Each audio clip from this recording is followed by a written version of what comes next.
coaches at the time gave us the sex challenge, and they said, Christina and Taylor, don't go longer than 72 hours without being intimate. So it's either having sex, or it could be oral sex, it could be a quickie, sometimes it could be like a gourmet meal, whatever that means, but you know, mix it up. It's not rigid on what you do. It's just don't go longer than 72 hours with being intimate with your spouse. A part of me was like, well, this is not going to be that hard, right? Like, you know, we're married, you know, I can have sex with my husband every 72 hours.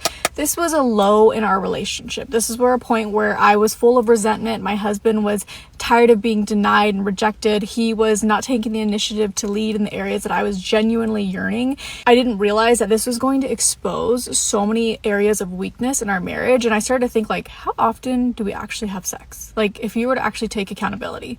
Another question I asked, like, do I feel obligated, or do I actually like want to do this? It brought me to this point to realize, like, my husband always initiates and I never initiate sex, because I was just full of resentment and just bitter and just really didn't know how to process those feelings. We didn't have consistency. So it was like 1 week it'd be good and 1 week it would be off. And so this consistency of the 72-hour rule, it brought to light how often we fought and we had distance and we had disconnection, and that led to such an inconsistent sex life, which I think is just the worst thing for a marriage, because there's one thing that you can share with them that you can't share with anybody else, and that's a phenomenal sex life.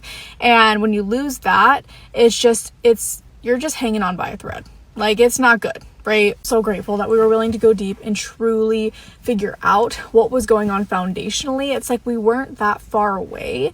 It just felt so far away because we kept doing the wrong things over and over and over again, trying to fix it. So I recommend, don't waste time like we did, and get the help that you need.